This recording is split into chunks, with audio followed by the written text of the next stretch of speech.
Hey, fellow Mouseketeers, England team, the homegrown tourist here. We did a little live stream, and one of the things we talked about was Galaxy's Edge. I think Galaxy's Edge is brilliant. I love going to it. I have a lot of fun there. But unfortunately, it just doesn't seem to be hitting the way Disney wants to. And we are talking about 4 reasons why Galaxy's Edge is failing and if we agree with it or not. So I hope you enjoy, and don't forget to put your thoughts in the comments below. Why do you think Galaxy's Edge isn't doing so well? 4 reasons why Star Wars Galaxy Edge just isn't that popular. And I think it's a lot of fun. I went, had a great time with it. Professor? Yep. Yeah, you like it? Yeah, same. Had a great time with it. But I got into it, and I was chatting with the people, and I enjoy the stories, and I like the characters running around. Because a lot of times characters are at meet and greet. Hey, look, they're over there, and they're all going to meet, and now you got to build this big-ass line. But this is a place where the characters are wandering and interacting. So it really is a lot different than anything. Let's see. Reason number 1, target. Go ahead. I want to go ahead and build on upon that point. The entire land is that way, even the attractions. The Millennium Falcon, you are the one piloting or gunning, and with the new attraction opening up, the Rise of Resistance, you're going to be going along a quick story. It's supposed to be bringing you into Star Wars. Yeah, it's your story, not the story of Han Solo. Yeah. Okay. What were you saying, Dalton? I said immersion for the win. There you go. There you go. Let's see. It says reason number 1, target audience. Thinking back to my days of marketing 101 in college, all product development should start with a target audience. So who is Galaxy Edge designed for? Is it for Star Wars fans, Disney Park fans who are also Star Wars fans? And it's got the little graph here. I think most Disney fans will want to check out Galaxy's Edge during their next Disney vacation. But will they really plan an extra trip just to see it? Similarly, will Star Wars fans really make a special trip to a Disney park just for that? I myself fall into the perfect crossover Disney park and Star Wars fans, so it was a no-brainer. But what about those folks who are really just Star Wars fans? Well, that's what they were counting on. They were really counting on Star Wars fans to go, oh, take all my money. Literally. See, but I'm thinking that's a bit of a non-point because of the groups, Star Wars fan and Disney Park fan, I gotta imagine that's like 80% of the, population of the planet, or at least the Western world. So yeah, it's not like that's a small portion of the world. People who are Star Wars fans and Disney Park fans, like, is there an easier setup in the world? Do you know how different we would be talking about all of this had Rian Johnson not been hired to do Last Jedi? Yeah. It would have been a world record setting attendance for all of these things. If J.J. Abrams had just done all the movies of the trilogy, would have been fine. I think so, because at least it would have been passable, because he would have been following a story structure, because J.J. Abrams set up a series, and everybody knows it's A New Hope Part 2 or reboot, but point being is he set up something, so we would have followed it. We would have tried, okay, let's find out who this is. Let's find out who her parents is. Let's see what Luke's been doing. If Rian Johnson had not messed everything up, I think the reaction to this would have been different. I think reaction to Han Solo, everything would have been different, because people would still have been excited. Look, I remember people in 1977 saying Smokey and the Bandit was a better movie. Yeah, seriously, that was the other big movie of the year, and I know that's why it's funny, and it holds up too. It's a good comedy, but there were people who just didn't like Star Wars even in the '77. It wasn't completely unanimous, and if you watch the grosses, they don't go up from Star Wars to Empire to Return of the Jedi. So they had problems since the beginning. The prequels are the same way. There were people who liked them, people who hated them, even when they were released. Now they're looked upon and, oh, wow, they suck. But, no, there were people who liked them. I was one of the ones who liked them.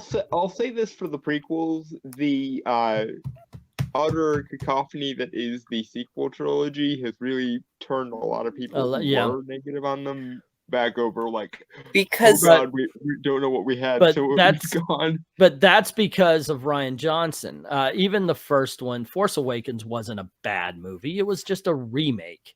No, and that has offended people, I think, far too much. Continuation of the story, because J.J. Abrams is good at one thing, and it appears one thing only, and that is consistent, passable movies. Yeah. All the time.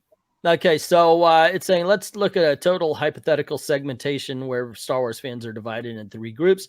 Casual fans, this group has seen most of the movies, but maybe not multiple times. They'll buy tickets to a new movie, but they're not necessarily first in line on opening night. Okay, and this is, they believe, where the majority of Star Wars fans falls. Trilogy fans. This group is a strong emotional connection to one of the 3 trilogies, depending on when they were born. Okay, I could see that. This emotional connection might not carry through to the other movies. Sure, they remain interested in Star Wars. They'll watch the movies, but only their trilogy holds that emotional connection for them.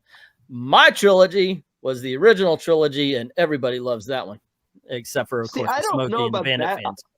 I don't know about that either, because now if you had just let it go, you would have realized that that was a setup for a joke that I told, and you stepped over the punchline.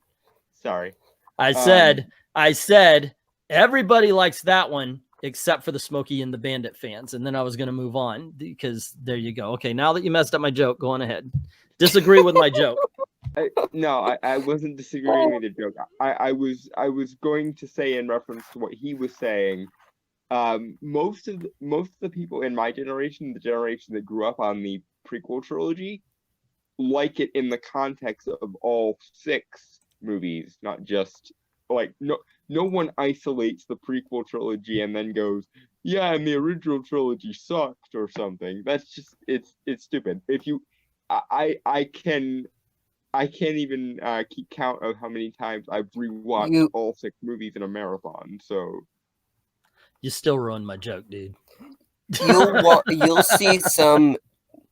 I hate this word, but you'll see some toxic new trilogy fans that will bash anything other than the new trilogy. Oh, there you go. Seriously, it's ridiculous. It is ridiculous because, and I do agree actually with what Dalton said. A lot of the people I do know who love the prequels with the original.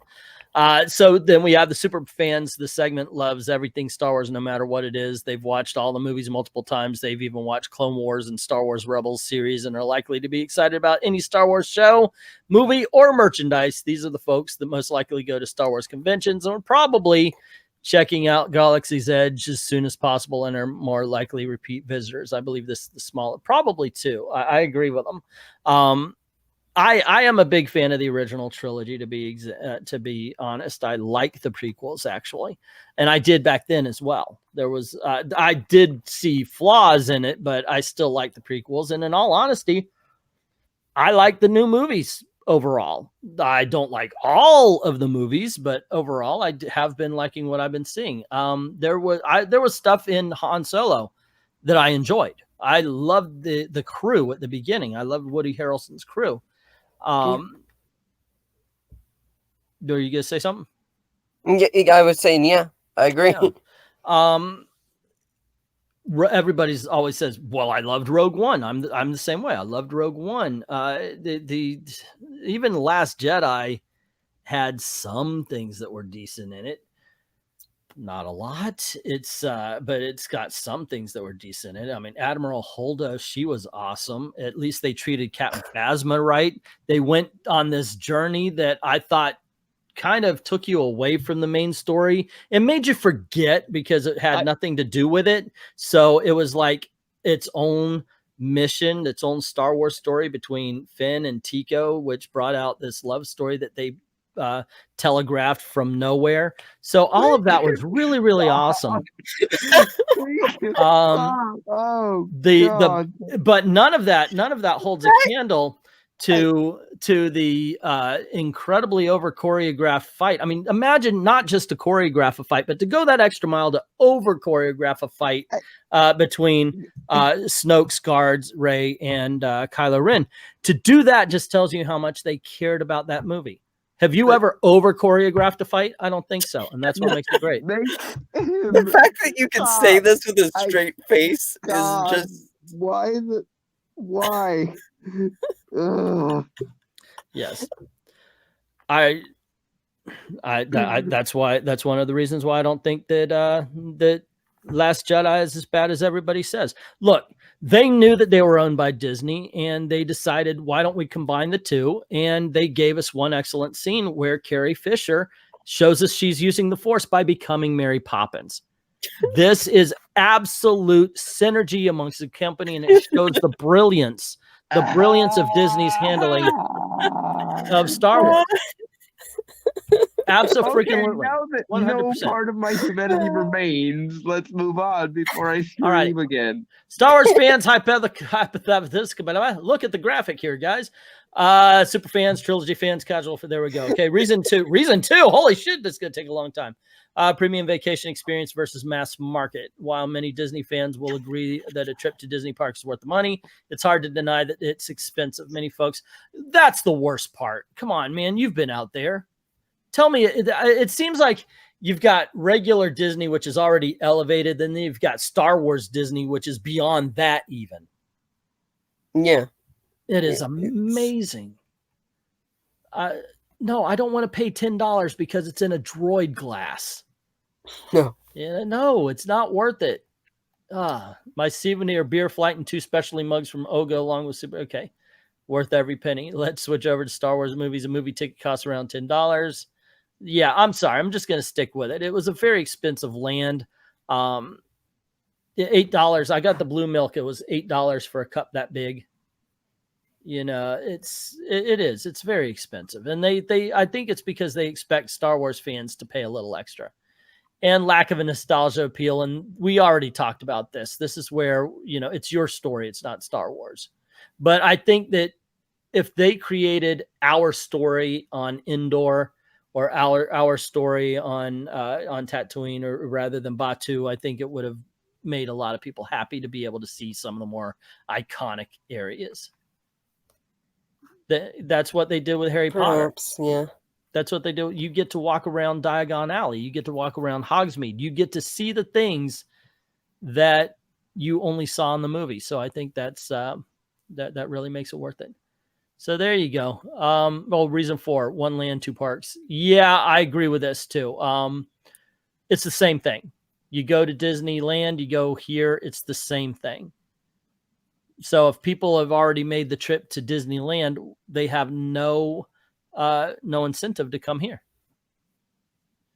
Except for maybe the fact that we're getting Rise of Resistance early. I can't wait. That looks awesome.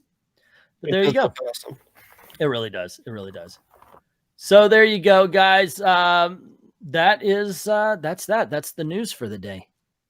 Well, there you go, guys. What do you think? What do you think about Galaxy's Edge, or how it's doing, or any of the reasons that we're given here? Do you agree? Do you disagree? Let us know in the comments below. Don't forget to click like and share. And if you haven't done it already, subscribe and ring that notification bell, but make sure your notifications are on all. And if you don't mind helping out the channel, go on over to Patreon or to Ko-Fi. The link's in the description below. Drop $1 in the tip jar. I'd like to thank everybody who's already done that. And to everyone, all of the true believers, thank you very, very much for watching.